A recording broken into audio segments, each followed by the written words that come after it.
Baiklah Bapak Ibu sekalian, ini waktu sudah jam 10.10, kita mulai ya Bapak Ibu sekalian. Baik, kita mulai saja. Assalamualaikum warahmatullahi wabarakatuh. Selamat pagi, salam sejahtera buat kita semua.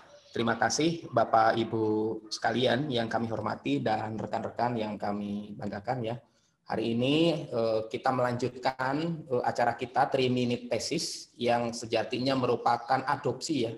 Adopsi sebuah venue ya untuk kolaborasi, diseminasi dan diskusi dari sebuah universitas di Australia yang kemudian memang banyak diadopsi di kampus-kampus di belahan dunia lainnya.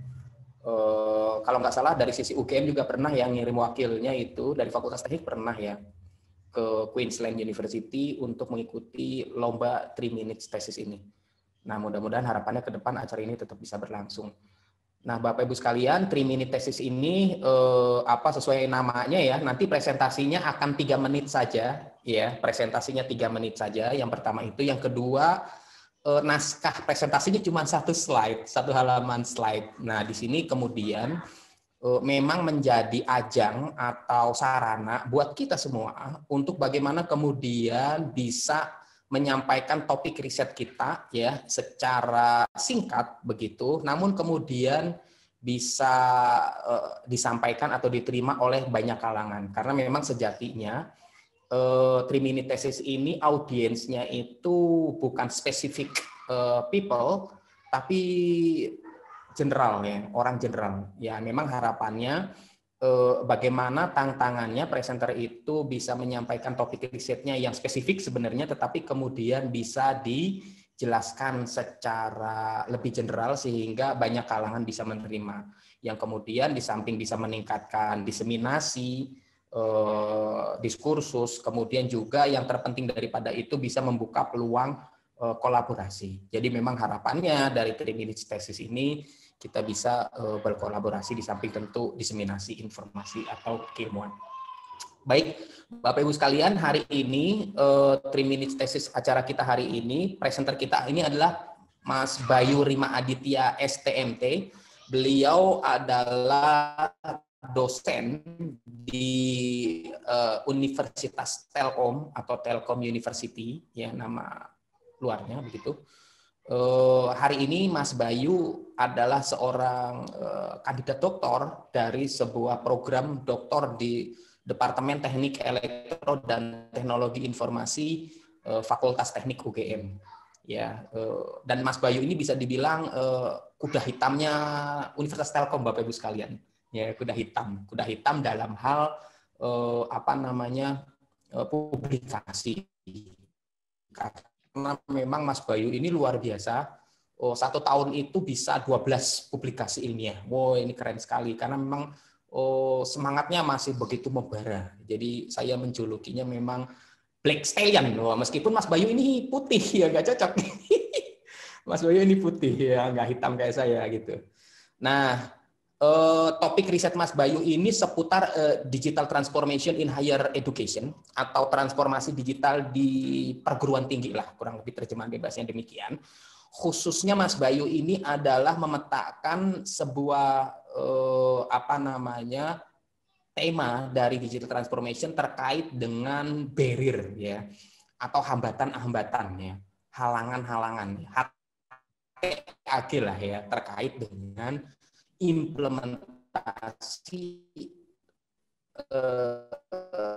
digital transformation khususnya di perguruan tinggi khusus. Biarlah sang peneliti dalam hal ini Mas Bayu yang kita berikan waktu dan tempat.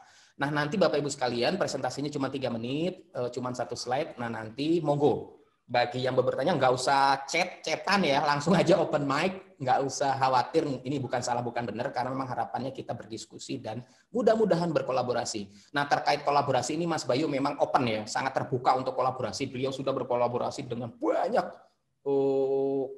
peneliti di Indonesia, luar biasa ini. Jadi memang terbuka. Baik, kita mulai saja Bapak Ibu sekalian. Mas Bayu, waktu dan tempat kami persilahkan. Monggo Mas Bayu. Oke Pak Adi, terima kasih untuk perkenalannya. Pak Adi udah 5 menit, saya barusan bicara. Ini slide-nya saya yang share atau dari panitia? Mas Bayu langsung saja. Monggo Mas. Barangkali ada yang baru. Di show Mas, F5.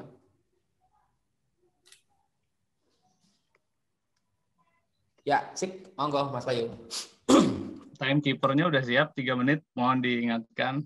Ini Iya. saya coba bisa 3 menit ya, insya Allah. Ya, bismillahirrahmanirrahim. Assalamualaikum warahmatullahi wabarakatuh. Selamat siang, rekan-rekan sekalian. Sangat senang saya bisa dikasih kesempatan untuk menjadi salah satu presenter di acara 3 Minutes Thesis. Ya, alhamdulillah saya mahasiswa S3 semester 8 ini, satu angkatan dengan Pak Adi. Kemajuan progresnya sebetulnya baru SH1 dan insya Allah mohon doanya akan segera SH2. Ini saya sedikit sharing tentang riset saya yang berjudul Pengembangan Kerangka Kerja untuk Mengidentifikasi Barriers dalam Praktik Transformasi Digital di Pendidikan Tinggi. Penelitian ini dilatar belakangi dengan kebutuhan suatu PAN untuk mengidentifikasi dan mengelola barriers yang menjadi poin-poin kunci untuk memastikan proses transformasi digital berjalan sesuai rencana. Karena fakta menunjukkan bahwa transformasi digital di pendidikan tinggi ini masih sangat sulit untuk berhasil dilakukan. Banyak barriers. Salah satu utama alasan kenapa sulitnya itu perguruan tinggi itu sangat sulit untuk berubah secara cepat, apalagi dengan istilah transformasi yang bisa dikatakan ini mengubah secara radikal, bahkan tingkat efektivitasnya itu berbeda. Kemudian juga kita sama-sama ketahui sektor industri pendidikan tinggi ini dalam hal inovasi itu peringkat ke-6 ya dari 8 sektor industri. Ini juga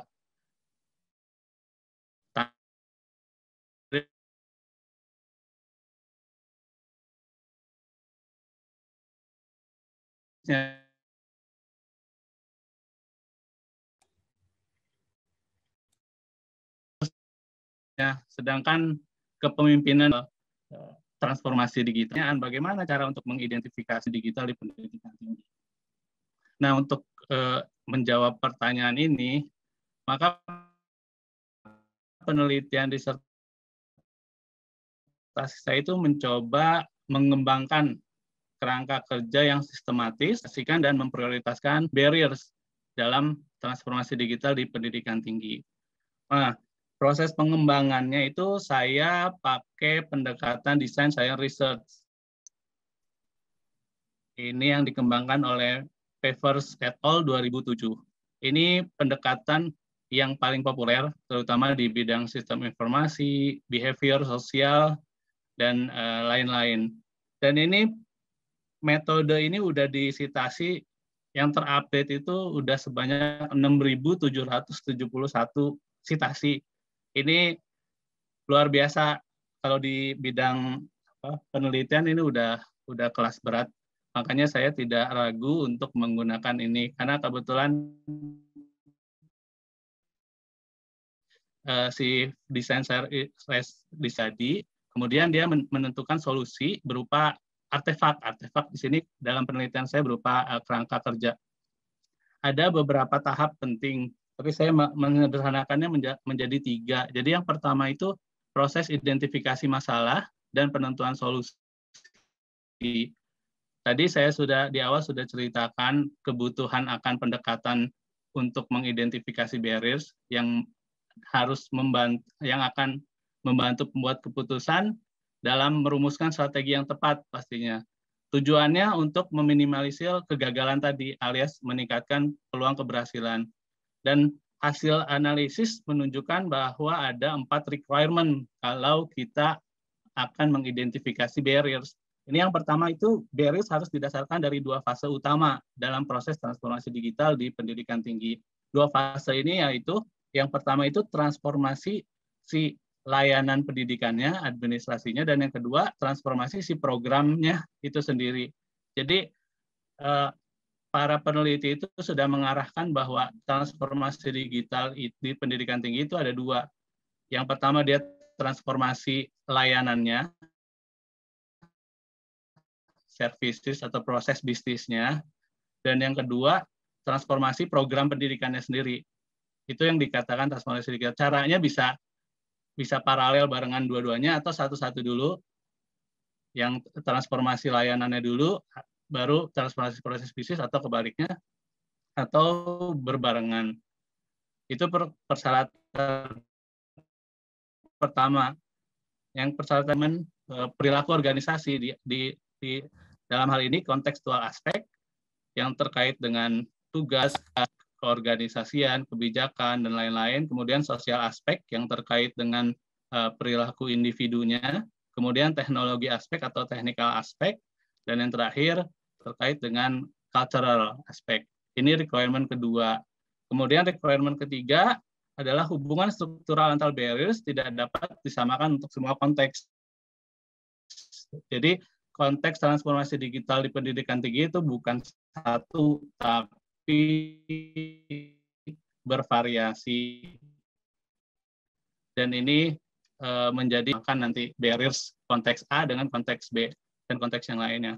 Dan persyaratan keempat, ini perbedaan model hubungan struktural antar barriers ini akan menimbulkan perbedaan skala prioritas dalam penanganan barriers. Oke, dari 4 requirement ini kemudian kita coba mengusulkan kerangka kerja yang terdiri dari 3 elemen. Yang pertama, di framework ini kami menyiapkan satu set daftar barriers yang komprehensif. Ini yang bisa dipakai untuk konteks transformasi digital berbagai konteks. Dan hasil identifikasi kami mendapatkan ada 22 barriers yang dapat dipertimbangkan oleh para pengambil keputusan apabila ingin sukses dalam transformasi digital.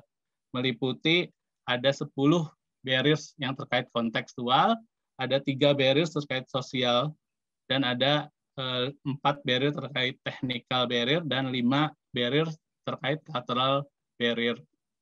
Dari sini, elemen pertama kita siapkan. Kemudian elemen pertama ini untuk menjawab R1 dan R2 tadi. Kemudian elemen yang kedua dari kerangka kerja yang diusulkan itu berupa skema pemeringkatan yang meliputi level kepentingan dan tingkat kesulitan.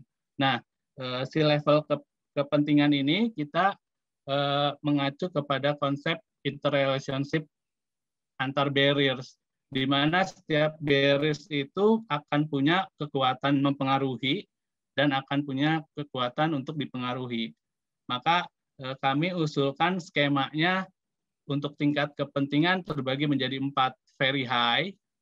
Very high itu kondisi di mana barriers memiliki strong driver power dan strong dependence power.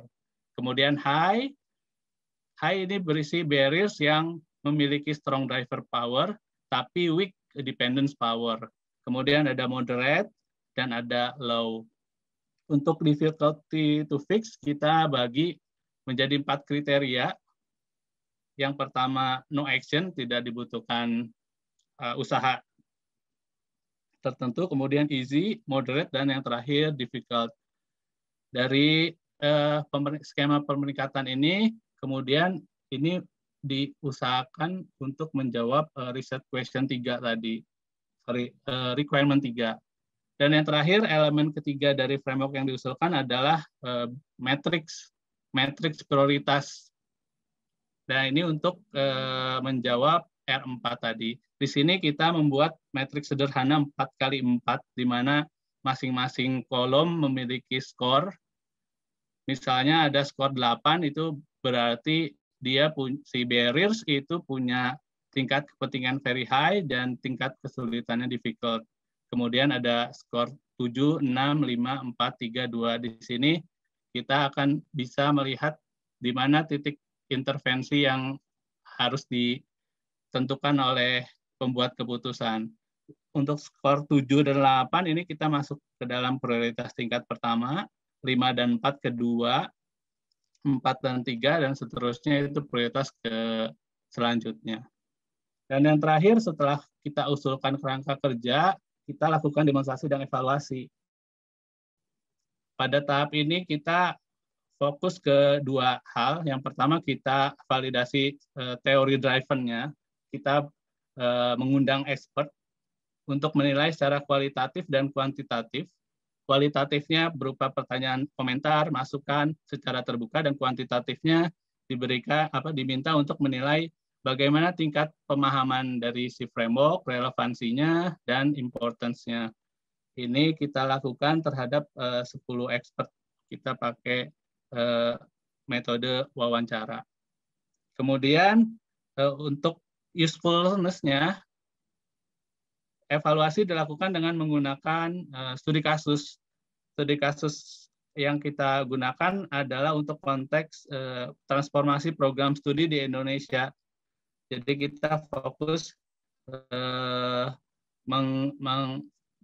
mengevaluasi kegunaannya dalam konteks PJJ di Indonesia. Ini kita ada dua teknik, kita melakukan survei. Survei dilakukan kepada ketua program studi PJJ. Kemudian expert interview juga kita lakukan untuk tadi mengetahui tingkat kepentingan dan tingkat kesulitan untuk memperbaiki barriers. Jadi secara keseluruhan proses yang pengembangan kerangka kerja dilakukan berdasarkan metode design science research. Dan alhamdulillah hasil dari siklus ini sudah melahirkan 7 publikasi yang tadi kata Pak Adi bilang. Mungkin ya, itu aja, mudah-mudahan bisa bermanfaat. Untuk selanjutnya diserahkan kembali ke Pak Adi. Terima kasih. Baik, terima kasih Mas Bayu, presentasi yang menarik, topik yang menarik. Tentu karena memang dibatasi oleh waktu juga Bapak Ibu sekalian, tentu banyak ya yang bisa kita diskusikan di sini ya, banyak kita elaborasi di sini. Oke, sesi pertama sudah selesai ya presentasi, kita masuk ke sesi kedua yaitu tanya jawab, diskusi dan lain sebagainya. Monggo, barangkali bagi ada yang ingin bertanya, mengelaborasi atau berdiskusi, monggo open mic Bapak Ibu sekalian. Monggo. Ya, saya lihat ada satu orang yang sudah raise hand, Pak Iputu Deni. Monggo Pak Iputu Deni. Baik, terima kasih sebelumnya Pak Adi atas kesempatan yang diberikan. Ini untuk materi yang disampaikan tadi oleh Pak Bayu juga ya. Nah, ini mohon maaf ya Pak, sebelumnya saya tidak open cam, soalnya saya lagi di Jambi juga mengikuti materi yang disampaikan oleh Pak Bayu juga. Nah, pertanyaan saya ini sebenarnya ini yang sebenarnya sangat klasik ya Pak ya. Karena kan ini yang sebenarnya setiap organisasi pasti menghadapi hal semacam ini, yakni perihal barrier terkait cultural gitu Pak. Pertama ya mohon maaf ini yang perihal kesenjangan antar generasi di dalam suatu organisasi itu sendiri seperti itu. Ketika misalnya kita melakukan inovasi terkait ya, saya soalnya kan ini yang sering hadapi itu terkait misalnya service delivery. Saya ingin berinovasi terkait service apa yang bisa saya berikan ke customer saya sendiri seperti itu. Tetapi ketika dihadapkan ke top management yang kebetulan dari sisi generation-nya itu jauh di atas kita, itu ditolak. Karena kan dalam hal ini, lah ini ngapain ini diajukan? Gagasan saya aja masih relevan seperti itu. Mohon maaf kalau bahasanya seperti itu. Nah, ini kan tentunya adalah hal yang sampai sekarang pun saya anggap ya, yang termasuk yang saya pernah hadapi sendiri, itu sampai sekarang itu masih susah untuk diselesaikan seperti itu. Nah, jadi dalam konteks yang secara teoritis yang disampaikan oleh Pak Bayu tadi, bagaimana cara kita dalam hal mengatasi cultural barrier semacam seperti itu, Pak? Terima kasih. Baik, terima kasih Pak Iputu Deni ya, mengelaborasi terkait dengan barrier ya, yang muncul terkait khususnya di cultural aspect ya. Monggo Mas Bayu dielaborasi.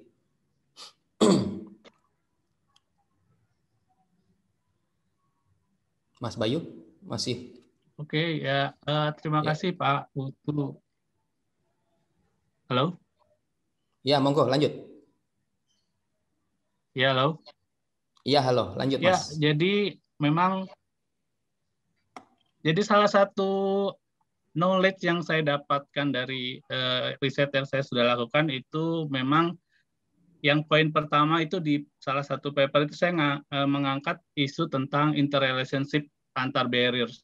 Jadi ternyata barriers dalam transformasi digital di pendidikan tinggi ini tidak berdiri sendiri, Pak. Artinya tidak atomik, artinya dia punya keterkaitan yang erat dengan barriers yang lain. Nah, dari framework yang kami usulkan, kami sebetulnya sudah menyediakan pertama satu set daftar barriers yang terdiri dari 22 barriers. Ini didapat dari hasil survei dan hasil literatur selama 10 tahun terakhir, termasuk yang COVID yang terbaru ini, bagaimana implementasi dilakukan dan hambatan dan tantangannya apa. Dan kami mengkategorikan ke dalam 4 sub barriers yang bisa dilihat. Dan di situ masing-masing barriers itu punya keterkaitan. Jadi misalnya ada barriers dari cultural barriers itu berkaitan dengan yang social barriers, atau dari kontekstual ke cultural. Artinya kita tidak bisa memandang barriers itu satu, tapi harus dalam keutuhan yang komprehensif. Dari teori atau knowledge yang pernah kita temukan, kita coba membuat levelisasi, Pak. Jadi si barriers, semua barriers setelah kita coba identifikasi, kita levelisasi. Jadi kita akan menemukan mana level 0, mana level 1, mana level 2, dan seterusnya. Level 0 itu barriers yang memiliki driving power yang sangat besar. Dia akan mengakibatkan barriers lain muncul. Jadi itu hasil temuan kita. Misalnya ternyata kalau kemarin konteksnya, salah satu konteksnya di PJJ di Indonesia, ini framework yang saya gunakan ini memang batasannya levelnya makro, bisanya negara atau organisasi. Saya kemarin ambil case di PJJ di Indonesia itu, kalau hasil individunya itu, komitmen itu memang barriers paling utama yang menghambat si PJJ di Indonesia. Tapi ternyata setelah kita coba hubungkan, buat model hubungan antar barriers-nya, justru ternyata si komitmen ini bukan menjadi barriers paling bawah, artinya dia itu masih punya dependence power. Ternyata yang paling driving power itu adalah pemerintah. Ternyata dukungan, kebijakan, dan visi dari pemerintah itu ternyata yang menjadi biang utama dari terhambatnya transformasi digital di pendidikan Indonesia. Jadi itu contoh spesifik konteks.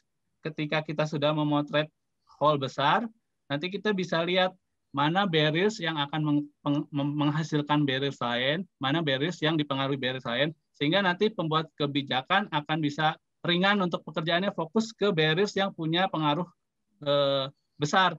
Karena belum tentu kita menyelesaikan satu barriers yang itu sebenarnya bukan sumber barriers utamanya, dia melainkan dia dampak dari adanya barriers yang lain gitu. Mungkin bisa membantu atau gimana? Ada lagi Pak Putu mau menambahkan atau sudah cukup? Mungkin kalau boleh saya tambahkan sedikit Pak Adi, atau langsung ya Pak Bayu ya. Ini dalam hal ini kan yang saya maksud itu, ini kan dalam hal ini saya lebih spesifikkan lagi terkait senioritas di dalam organisasi, di suatu organisasi seperti itu. Yang tentunya itu dampak dari senioritas di suatu organisasi tersebut, apalagi kalau perusahaan swasta, itu kan pasti akan berpengaruh ke kualitas dari service delivery ke customer-nya dia sendiri, seperti itu. Itu yang menjadi ya, makanya kan kenapa saya sebut itu adalah bagian dari cultural barrier seperti itu, Pak. Makanya itu yang saya perlu gali, karena hal itu sampai sekarang pun masih adalah hal yang klasik seperti itu. Nah, jadi dari sisi teoritisnya, apakah ini kira-kira ya apa yang bisa kita atasi dengan teori seperti ini, seperti itu Pak. Mungkin mohon maaf sebelumnya seperti itu. Terima kasih. Nah, mungkin Mas Bayu bisa dijabarkan ya terkait cultural aspek atau aspek budaya ini kira-kira apa aja tuh Mas Bayu dan mungkin level-levelnya berapaan tuh apa aspek budaya ini Mas Bayu. Monggo. Oke. Jadi saya juga sebetulnya pernah riset itu ya, apa collaboration intergeneration ya terkait dengan teknologi. Ini saya waktu itu juga survei ke umur yang 50 kalau 50 ke atas dengan yang ke bawah. Memang dan saya ambil case-nya waktu itu Indonesia. Itu memang banyak insight ya, banyak insight. Salah satunya itu yang poin utama terkait dengan persepsi. Jadi si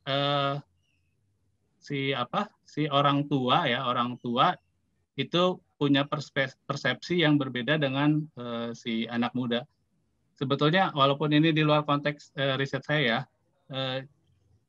dan di situ memang ada jadi kalau misalnya pernah kenal dengan Ocai, jadi di setiap cultural barriers pun itu ada banyak dimensi ya. Dan kalau hasil riset saya itu menyimpulkan bahwa ternyata tidak ada perbedaan signifikan antara persepsi yang usia old dengan yang bawah terkait pada saat penggunaan teknologi ya untuk berkolaborasi. Nah ini memang kalau untuk masalah solusinya seperti apa, ini kembali lagi memang ke kondisi masing-masing konteks. Kalau di barriers yang saya temukan itu ada lima barriers terkait dengan culture. Itu yang pertama itu adalah difficult to live, apa istilahnya, dia sulit untuk keluar dari zona nyaman. Terus kalau yang kedua itu inovasi ya, dia agak susah untuk update dengan teknologi. Kemudian ada komitmen, kemudian ada apa lagi, saya lupa, ini ada di file. Jadi kalau batasan di riset saya itu hanya untuk membantu mana barriers yang menjadi prioritas utama untuk konteks tertentu. Kalau untuk solusinya, intervensi atau solusi manajemen, kembali ke kebijakan atau kondisi dari masing-masing konteks. Mungkin seperti itu ya. Baik, mungkin sedikit banyak bisa mengelaborasi ya.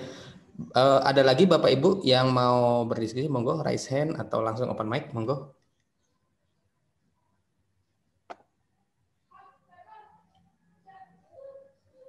Boleh raise hand ya.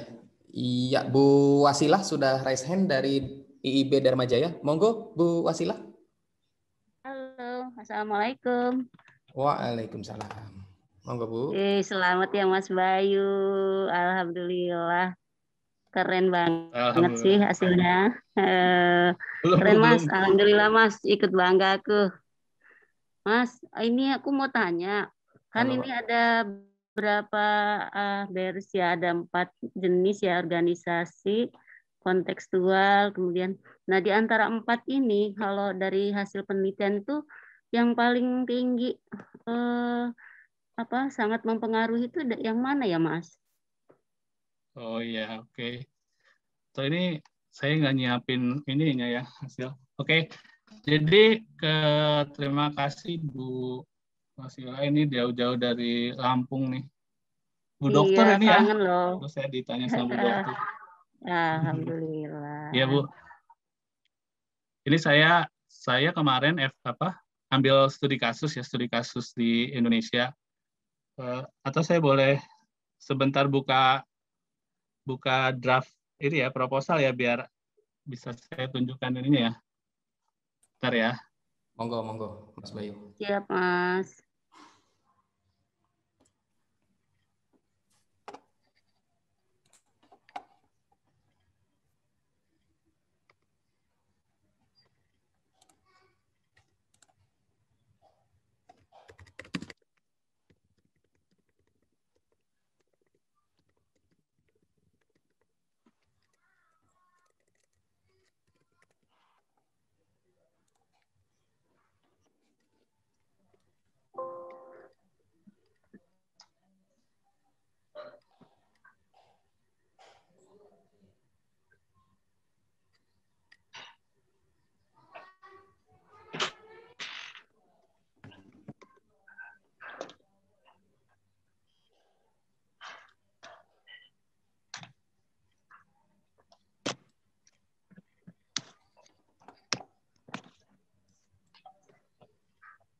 Monggo raise hand ya bagi yang mau bertanya di belakang atau setelah Bu Wasila. Sembari Mas Bayu sedang menyiapkan konten.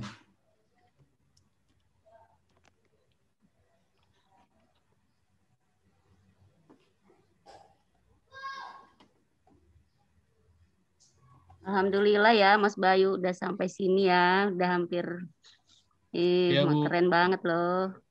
Ya. Ini ikut bahagia. Ya, doain Bu ini menuju S2 ini. Di semester 8. Semoga lancar. Amin. Lancar insya Allah. Amin.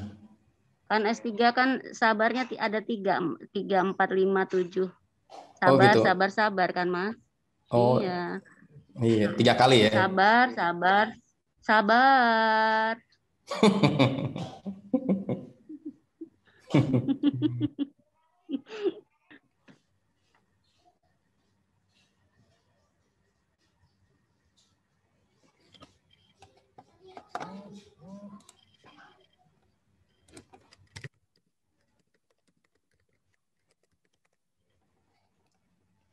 Ya.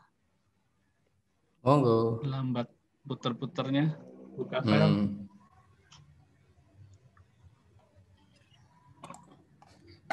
Udah bisa sharing Mas Bayu? Nah, ini Word-nya bukanya. Oh, gede filenya ya. Bentar ya.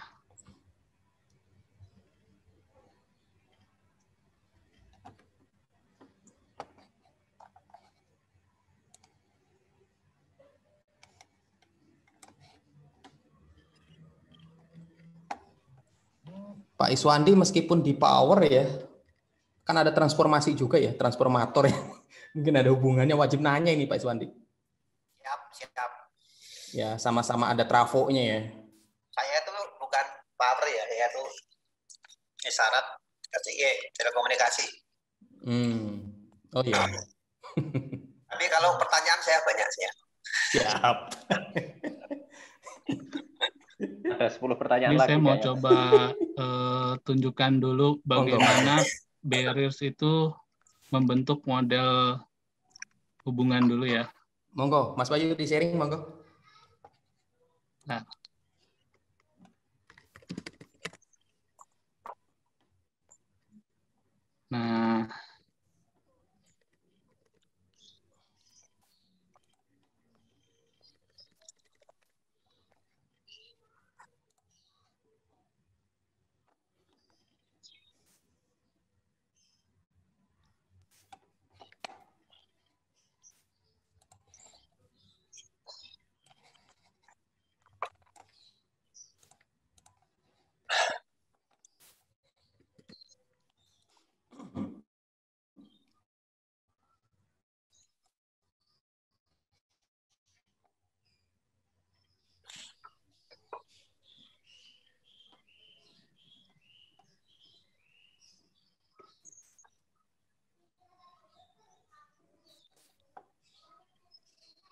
Sudah mulai, Mas Bayu?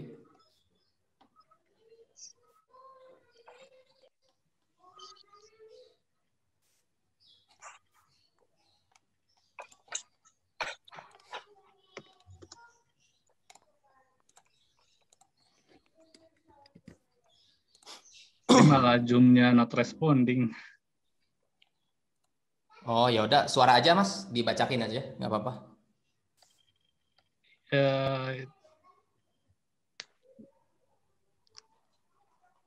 Nanti jawaban lebih lengkapnya kita chatting ya Mas. Kita ini ya. Betul, Mas Bayu. Ya. Masih kedengaran kok suaranya. Monggo. Iya. Mantap ini. Monggo, Mas Bayu. Bentar, Pak. Ini puter-puter ya.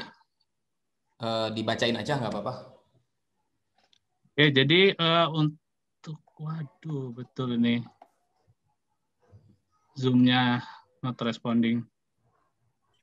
Iya, tapi biasa gitu memang. Kalau koneksi lagi nggak bagus. Tapi Mas Bayu masih kedengaran suaranya ini. Tapi masih kedengeran kok Mas suaranya Mas. Oke, jadi untuk salah satu hasil dari hasil identifikasi yang dilakukan itu total ada 22 barriers. Jadi ada 10 yang terkait kontekstual, terus ada 3 terkait sosial, ada 4 terkait teknikal, dan ada 5 terkait cultural. Kemudian kita coba bikin model keterkaitan antar barriers-nya. Dan didapat untuk konteks tadi PJJ di Indonesia, itu level 5,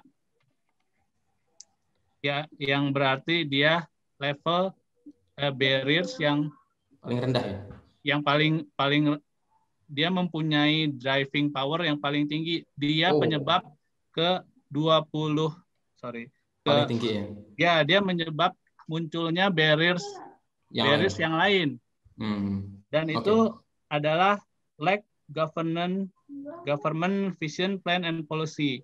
Nah, di atasnya dia itu ada 4 barriers. Ada yang terkait kontekstual, ada 1, terkait dengan cultural ada 2, terkait kontekstual ada 2, jadi ada 4. 2 dari kontekstual, 2 dari sosial. Jadi si lack government ini kalau dia tidak diperbaiki, maka akan muncul 4 barriers yang tadi. Kemudian dari 4 barriers itu, kalau dia enggak diperbaiki, bakal muncul lagi ada level 3, ada level 2, dan terakhir ada level 1. Budaya malah nggak ada ya? Budaya ada. Jadi untuk budaya itu kan ada 5 ya. Jadi kalau yang paling dasar itu di level keempat, yaitu lack of commitment sama kesulitan untuk meninggalkan zona nyaman. Jadi setelah pemerintahnya diperbaiki, prosedur, kebijakannya ya. Wah, Mas Bayu, ini kayaknya hilang sejenak ya, mungkin koneksi. Kita tunggu ya. Ya, kita tunggu ya barangkali. Saya juga kemarin sempat hilang tuh. Kita tunggu ya sejenak ya. Nanti biasanya langsung join, langsung masuk biasanya.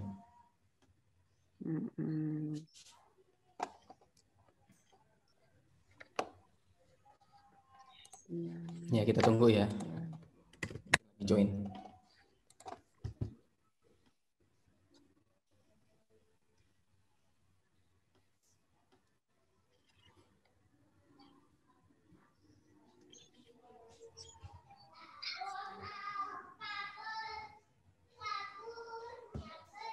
Ada Pak Warsun juga ya? Ada, iya. Ada. Jadi teringat di M22 nih. Oh iya, Bu. Nah, ini kita lagi gadang-gadang Pak Warsun ya, next 3MT ya, berikutnya ya, sepertinya Pak Warsun. Iya.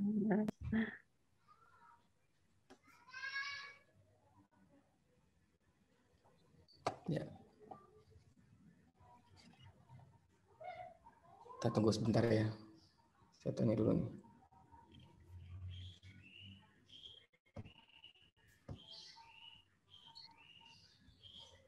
Mungkin ada masalah dengan koneksi ya.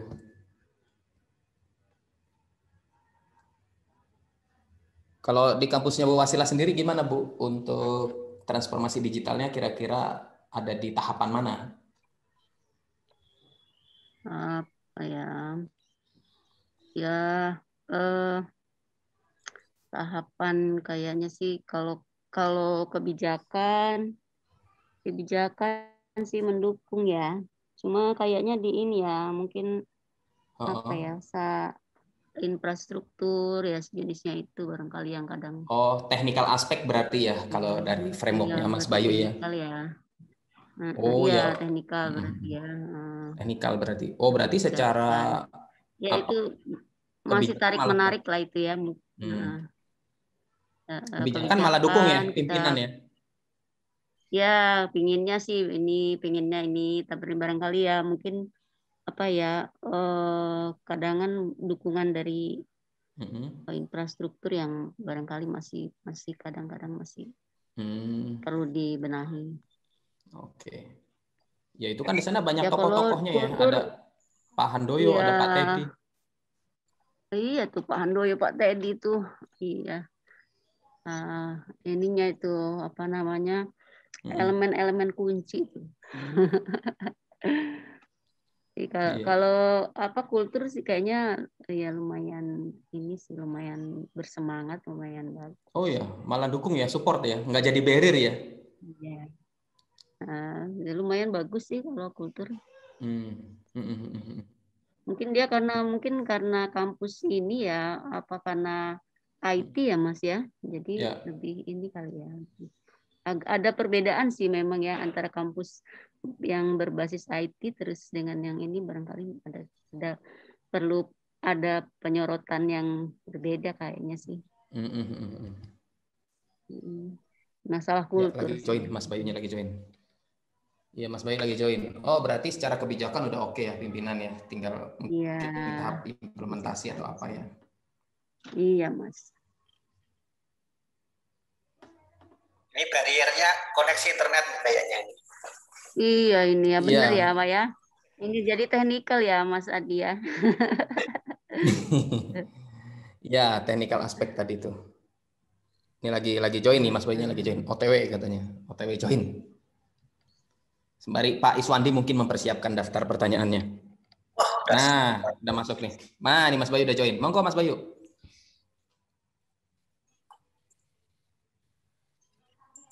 PowerPoint-nya udah muncul, PowerPoint, naskahnya udah muncul. Mas Bayu?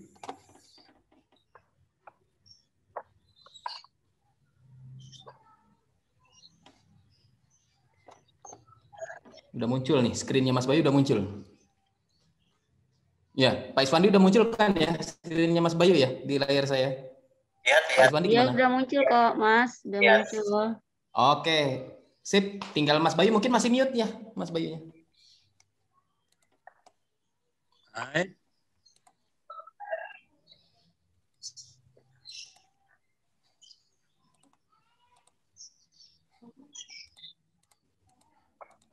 Mas Bayunya belum muncul, tapi PowerPoint-nya kok udah muncul. PowerPoint. Oh, nih Mas Bayu. Udah muncul, monggo. Udah muncul Mas. Oke. Monggo. Ini saya coba jelaskan cara penggunaan dari kerangka kerjanya dulu ya. Monggo. Jadi kan si kerangka kerja itu menyediakan daftar barrier sebanyak 22. Ini ada B1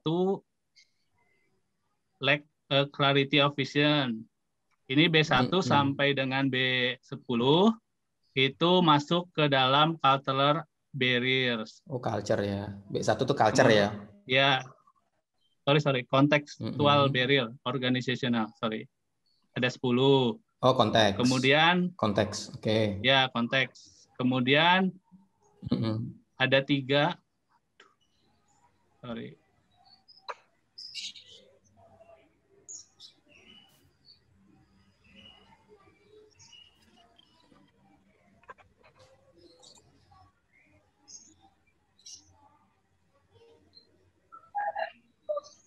Oke, kemudian B11 sampai B13 itu sosial barrier. Sosial aspek. Ya, sosial aspek. Kemudian B14 sampai 17 ini technical aspek. Ini cultural aspek. Nah, dari 22 ini 18 22.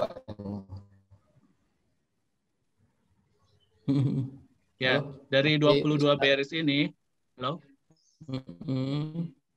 Ya, halo, lanjut. Oke, dari 22 barriers ini kita cari mana barrier kuncinya.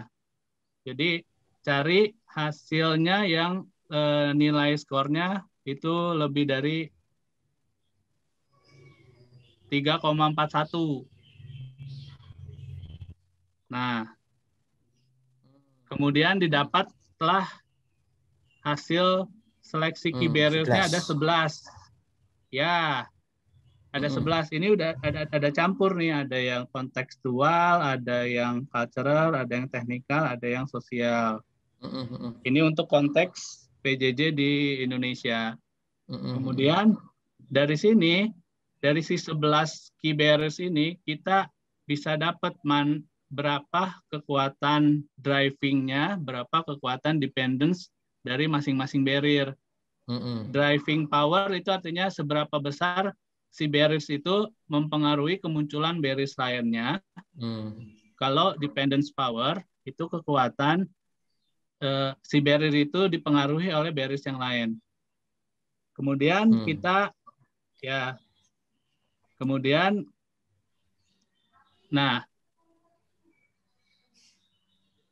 ini kita dapatkan nilai driving power dan dependence power dari masing-masing barriers.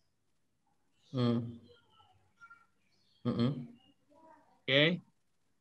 Ya. Lanjut.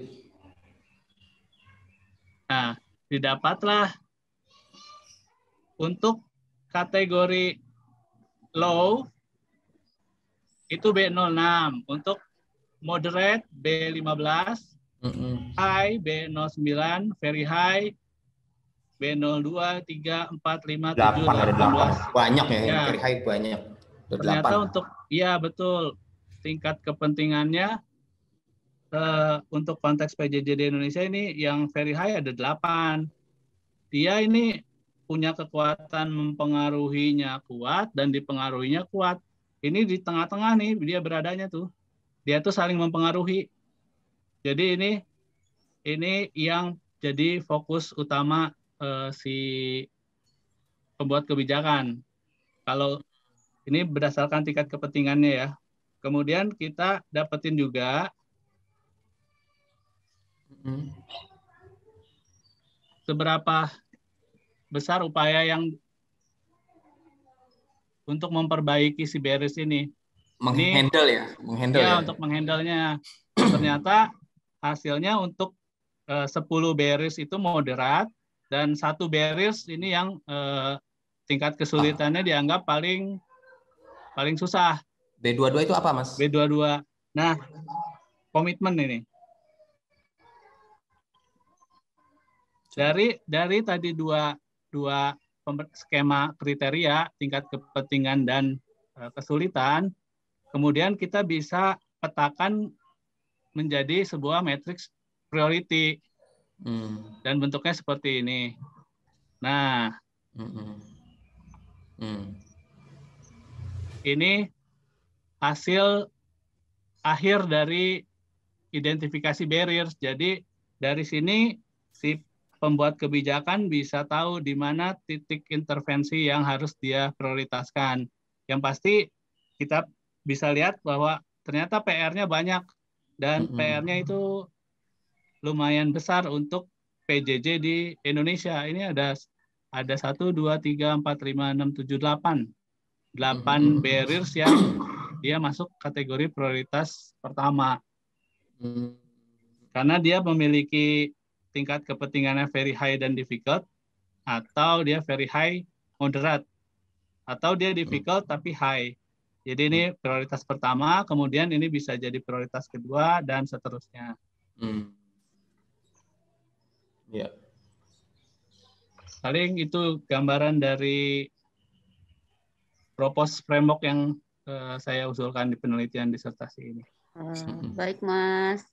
Terima kasih. Frameworknya Bu, dikasih nama apa nih, Mas? Namanya ya, Mas Bayu. Nah, kemarin tuh usulan dari Pak Ridi itu Barrier Diagnostic Framework. Waduh. Sip, mantap. Keren ini. Keren. Ya, ini masuk ke jurnal Q2 memang ini Barrier Diagnostic Framework saya. Alhamdulillah ya. Keren ya. Oke, semoga sukses, semakin sukses ya, Mas. Amin, Bu. Amin. Dan baik, ada lagi bisa digunakan.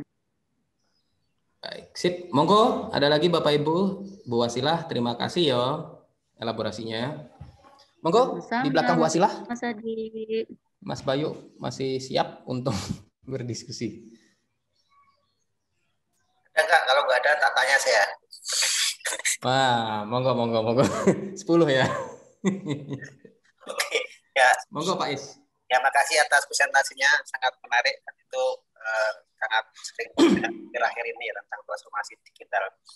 Tapi saya ini kan orang elektro ya, saya itu kan kalau transformasi digital itu tahunnya ya transformasi Fourier itu ya DFT ya, digital transform gitu ya.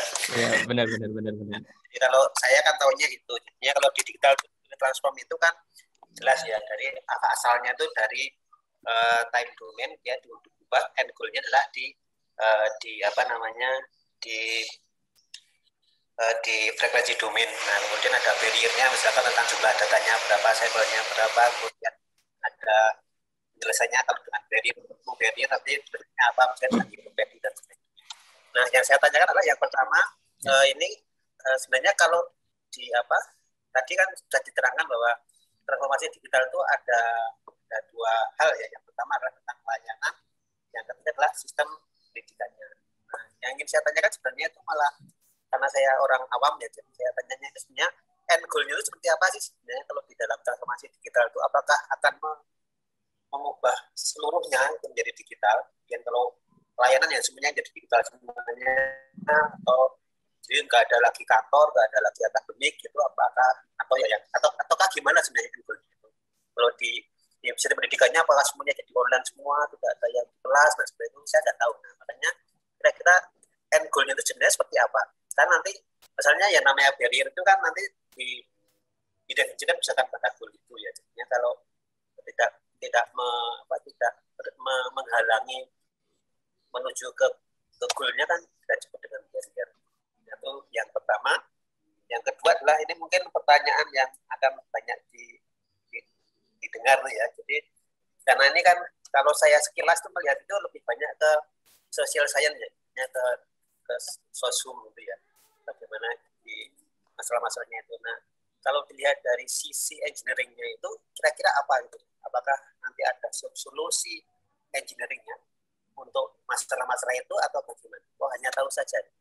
Karena saya khawatir ini masih banyak yang terlalu banyak di sisi sosialnya daripada di engineering. Itu dulu ya, yang 8 menyusul. Monggo Mas Bayu, ada 2 pertanyaan dari Pak Iswandi. Yang pertama terkait end goal ya, akhir ya. Goal akhir terkait transformasi digitalnya apa? Yang kemudian yang kedua, sisi engineering-nya kira-kira apa? Kita bisa berperan di mana nih orang-orang engineering? Monggo Mas Bayu.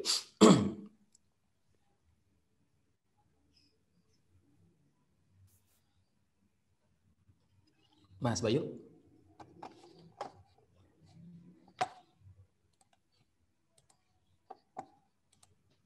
Oh ya, oke. Ya. Terima kasih Pak. Jadi kalau konsep digital transformasi itu sebetulnya tidak ada definisi baku ya, dan makanya tadi konteksnya itu bisa bervariasi. Cuma memang satu, dia itu dilakukan karena harus disruptif. Disruptif untuk apa? Pertama, untuk mempertahankan keberlangsungan dari pendidikan tinggi sendiri. Kita bisa lihat dampak dari revolusi industri 4.0 ya kalau lagi tren itu. Salah satu contohnya kan tentang dari manapun kita bisa dapat knowledge. Kita mau belajar tentang algoritma, tinggal connect ke YouTube. Di situ pun banyak orang expert yang sukarela berbagi ilmu pengetahuannya kan ya. Kemudian juga ada lagi sekarang bisa belajar dari manapun, bisa dapat sertifikat pendidikan dari manapun ya. Sekarang mungkin ada banyak pesaing, intinya banyak pesaing yang dia menggunakan digital untuk mendelivery pendidikan tinggi gitu kan. Kemudian dari situ muncullah banyak usaha atau upaya. Tujuannya cuma satu, goalsnya itu untuk disruptif. Dia bisa memenangkan persaingan dengan penyedia pendidikan di luar pendidikan tinggi. Caranya bisa macam-macam. Kalau secara teori itu cuma dua, lakukan transformasi proses bisnis, jadi serba digital semua. Nanti mahasiswa, terus staff, dia akan merasakan efisiensi kerja sehingga dia bisa berfokus ke yang lain.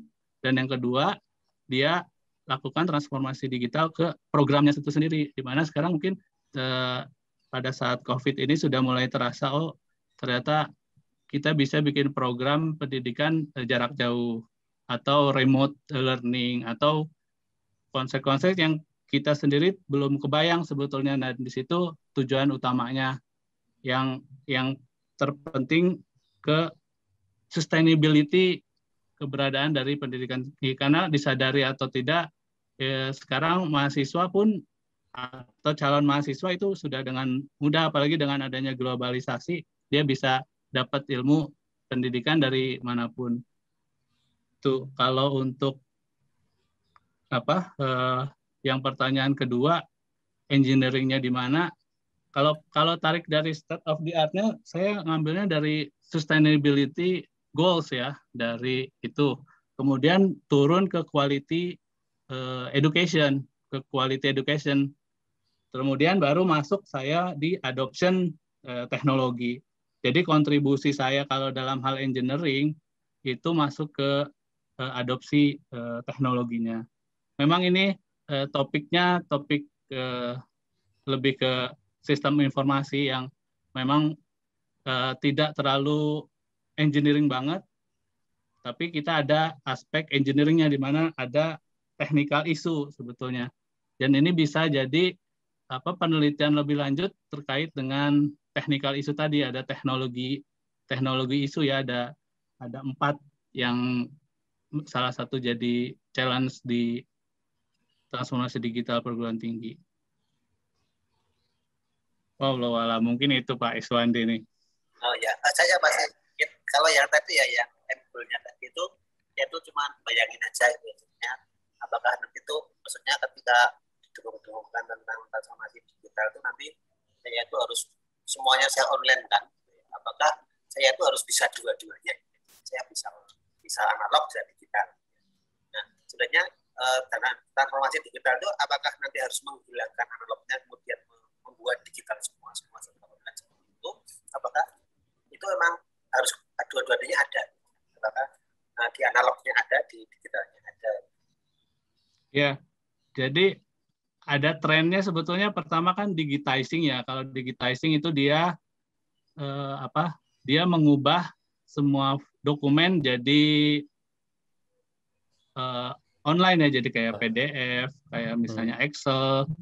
Kemudian naik lagi, dia transformasi lagi jadi digitalization. Kalau digitalization ini sebatas yang tadinya prosesnya manual terbantu oleh teknologi, tapi si teknologinya ini sebagai support. Nah, lanjut lagi ke transformasi digital, ini kebalik nih.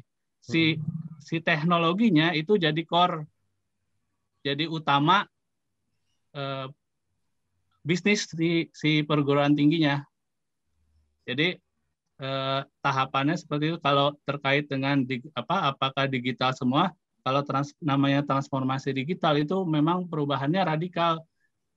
Bukan hanya prosesnya aja yang digital, tapi bahkan sampai tingkat efektivitas keberhasilan KPI-nya itu juga berubah. Gitu, Pak. Oke. Jadi memang sebenarnya ada end goal yang sangat radikal. Ya, betul Pak. Kalau belum radikal berarti belum transformasi digital, masih digitalisasi. Ya, terima kasih. Baik, monggo. Ada lagi Bapak Ibu sekalian yang ingin bertanya atau berdiskusi di belakang Pak Iswandi. Pak Iswandi masih nyimpen 8 pertanyaannya.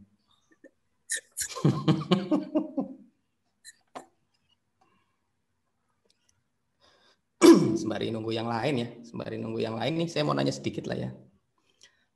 Mas Bayu ini kan mengidentifikasi barrier ya. Kenapa kok yang dipilih identifikasi barrier ya, Mas Bayu?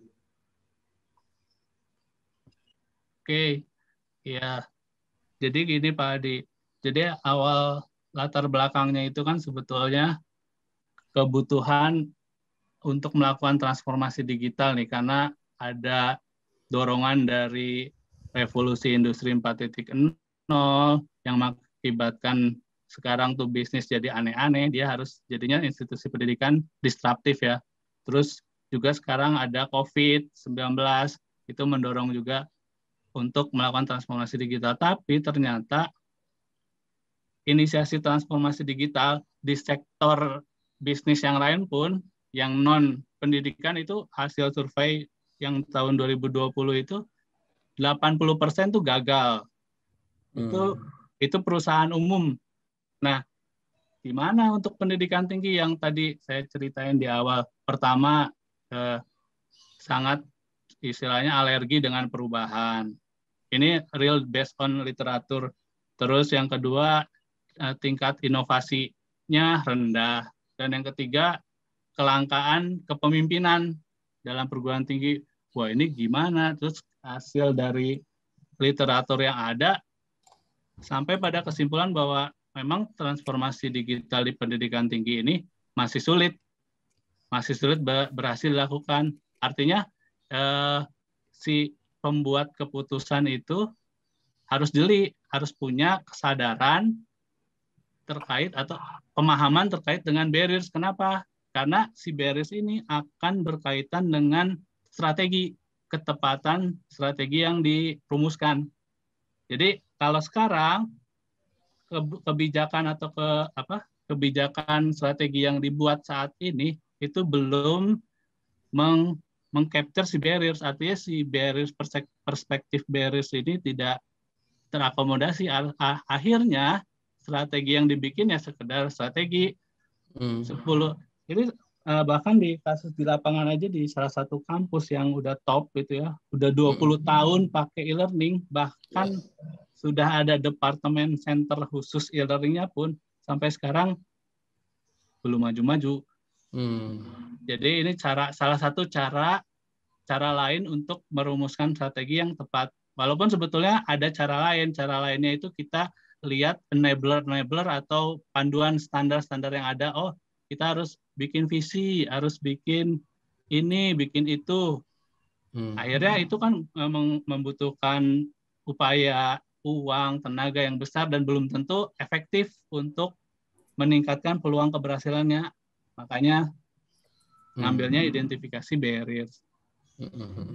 Oke. Baik, monggo Bapak Ibu, ada ingin bertanya lagi? Ya, tanya lagi ya yang agak sedikit.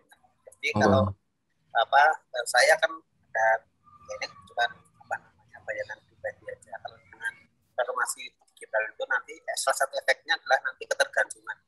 Jadi bahwa nanti universitas di suatu tempat itu akan sangat tergantung kepada pemilik-pemilik teknologi.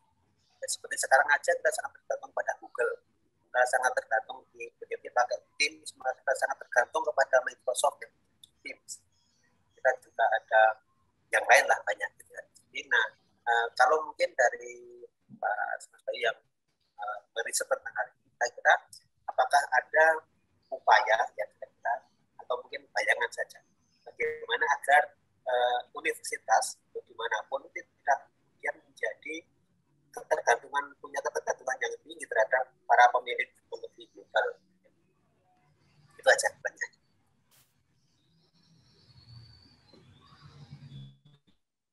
Gimana Pak? Putus sih saya. Wah, gila kita balik ketergantungan. Diulang. Oh ya, jadi begini. Jadi kan kalau ini tapi agak sedikit umum ya, tidak dari setiap ini. Tapi jadi kalau dengan transformasi digital itu kan saya mengkhawatirkan bahwa nanti universitas itu akan sangat tergantung kepada para pemilik teknologi. Ya.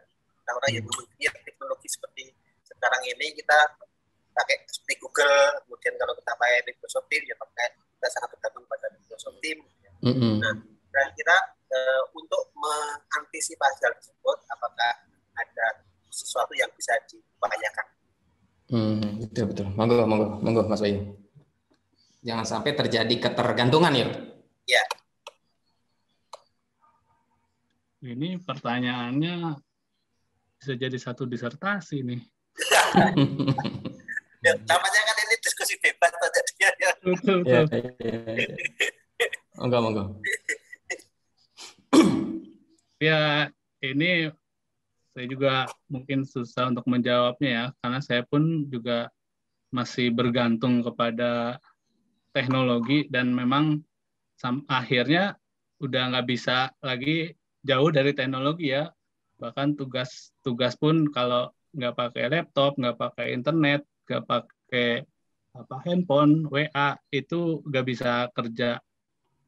Ini mungkin saya nggak bisa jawab nih. Mungkin ada yang lain yang bisa jawab nih sebagai... Ya, saya izin jawab, bukan jawab ya, saya izin elaborasi berarti ya Pak Iswandi. Ya, siap. Ya, jadi memang salah satu pilar ya, bisa dibilang demikian di dalam transformasi digital itu adalah kita mesti punya yang namanya, atau kita sudah menyusun yang namanya enterprise architecture. Nah, di dalam enterprise architecture itu ada berbagai macam arsitektur ya, mulai dari bisnis arsitektur, application arsitektur, data arsitektur, termasuk teknologi arsitektur. Nah, terkait dengan pertanyaan Pak Iswandi, bagaimana kemudian supaya kita tidak tergantung ya, misalnya dengan salah satu platform teknologi tertentu. Nah, di teknologi arsitektur yang mana merupakan bagian dari enterprise arsitektur itu ada yang namanya teknologi prinsipal. Nah, di teknologi prinsipal itulah yang kita mesti state, misalnya kita tidak boleh tergantung dengan salah satu vendor teknologi tertentu misalnya, atau bisa disebut sebagai vendor free begitu, atau platform free. Kemudian kita tidak boleh tergantung misalnya dengan suatu aplikasi tertentu, misalnya aplikasi free gitu ya.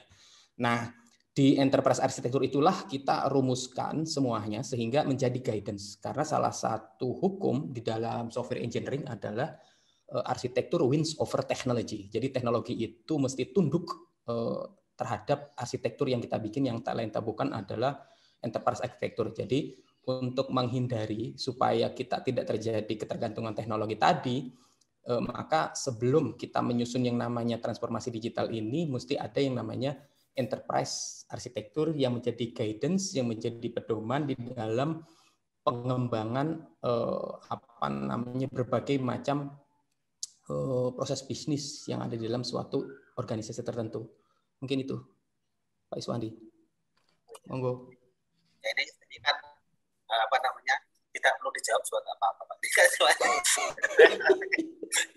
namanya diskusi ya. Iya. Sekilas saja terpikirkan. Ya, memang bagus itu, mulia sekali ya. Jangan sampai kita terjadi jebakan Batman kayak gitu ya. Beli teknologi, tapi kita tergantung seumur-umur. Benar itu. Baik, sudah jam 11.19 ya, sudah 1 jam. Acara kita tadi dimulai 10.17, 1 jam lebih 2 menit. Sebelum kita akhiri, barangkali mungkin masih ada dari Bapak Ibu sekalian yang ingin bertanya, berdiskusi, mengelaborasi. Monggo, masih kami berikan kesempatan.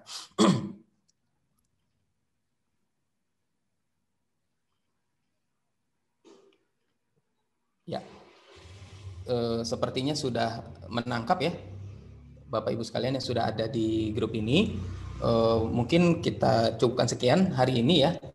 Dan mudah-mudahan oh ya, monggo Pak Pur.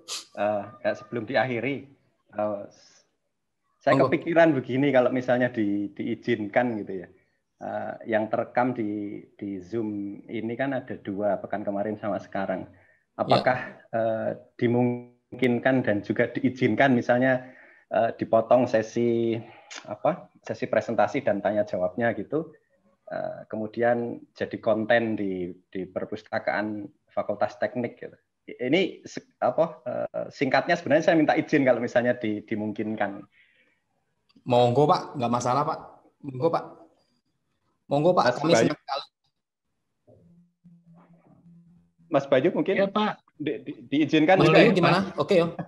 Setuju Pak, itu supaya siapa tahu dapat inspirasi ya, buat jadi inspirasi buat yang lain.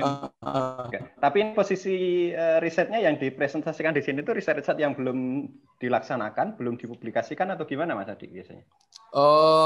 Ada 2 Pak. Ada yang ada 3 ya, ada yang akan, ada yang sedang, ada yang telah. Nah, termasuk Mas Bayu ini sedang telah nih. Sedang telah. Enggak, ya kalau misalnya belum gitu kan, mungkin ada kekhawatiran loh, belum dilaksanakan nih. Nanti kalau ada orang yang nggak apa-apa Pak, mendului atau apa misalnya gitu. Enggak Pak, kita enggak toh ini kan tidak gamblang secara propose method dan lain sebagainya ya. Jadi saya kira enggak ada masalah, dan memang kan kita menganut open science Pak Pur.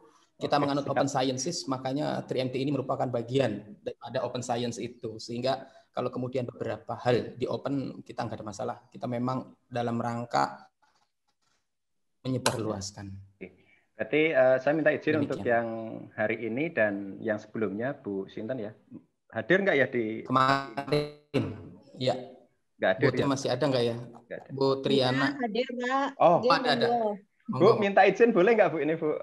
Iya, silakan Pak Pur. Oh, nggih. Ya, terima kasih. Nanti biar kalau itu sudah dilakukan juga. Oh, nggih, siap. Mas Bagus. Ada yang mendahului ya, kita doakan husnul khotimah. Wah.